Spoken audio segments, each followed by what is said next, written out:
Depuis l'allocution martiale de Macron contre la Russie, beaucoup de travailleurs se demandent s'il en rajoute dans la dramatisation ou si l'on marche pour de bon vers la guerre. Il y a, c'est sûr, une partie de cinéma parce que Macron, comme tous les dirigeants européens, sait pertinemment que la Russie n'a ni l'objectif ni les moyens d'envahir l'Europe. Et puis cette posture va-t-en-guerre profite politiquement à Macron puisqu'elle lui permet de revenir au centre du jeu politique.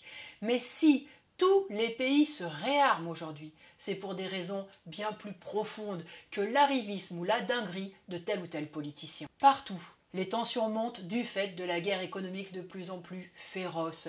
La lutte pour la suprématie sur telle ou telle région, pour les minerais, pour le pétrole, pour les terres rares, fait rage. La concurrence entre rapaces plonge depuis longtemps des régions entières dans des guerres sanglantes. Et pas qu'en Ukraine, en République démocratique du Congo, au Soudan, au Moyen-Orient, les manœuvres et les appétits des impérialistes ne cessent d'alimenter les guerres. Alors oui, la situation est grave.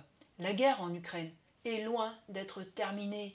Et puis, que va-t-il se passer entre les États-Unis et la Chine? Jusqu'où ira ce bras de fer commercial que les États-Unis et l'Union européenne sont en train de se mener? Il est impossible de prédire quel affrontement finira en guerre généralisée. Impossible de prédire quelles alliances prévaudront alors. Henry Kissinger, secrétaire d'État des États-Unis au début des années 1970, avait expliqué, je le cite, « L'Amérique n'a ni ami ni ennemi permanent, elle n'a que des intérêts ». Trump a fait sienne sa règle cynique, mais c'est aussi le cas de tous les dirigeants politiques, y compris des dirigeants européens qui se donnent aujourd'hui le beau rôle en parlant de démocratie et de droit des peuples. Mais c'est aussi et surtout la règle de conduite de toute la classe bourgeoise qui tire les ficelles. Car la règle de base du capitalisme, c'est que rien ne doit faire obstacle à l'accumulation des milliards entre les mains de la grande bourgeoisie et des financiers, ni respect des hommes et de la planète, ni respect de quelconque valeur morale. Et si les capitalistes ont besoin de la guerre pour faire fructifier leur capital, eh bien guerre il y aura. C'est cette classe sociale qui est capable de nous envoyer à la mort pour ses intérêts. C'est déjà elle qui nous exploite et qui nous crève pour ses profits. Et c'est elle qu'il faut combattre. Le capitalisme, tout comme la bourgeoisie, ne mourront pas de leur belle mort. Si on veut qu'ils disparaissent, il faudra les renverser, c'est-à-dire exproprier la bourgeoisie et gérer collectivement la société et l'économie à l'échelle du monde.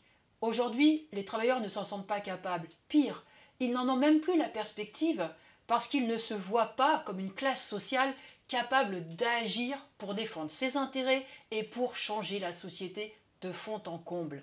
Les travailleurs constituent pourtant une force sociale comparable à nulle autre. Sans eux, rien ne peut se faire, pas même la guerre. On l'a vu dans le passé. Quand en février 1917, les paysans et les ouvriers russes ont arrêté la guerre en se révoltant contre cette abominable boucherie qu'était la Première Guerre mondiale. Ils ont non seulement renversé un tsar, mais ils se sont emparés du pouvoir et ils ont tenté de construire une toute autre société. Ces combats passés des travailleurs prouvent que l'intervention politique consciente et indépendante des exploités est possible.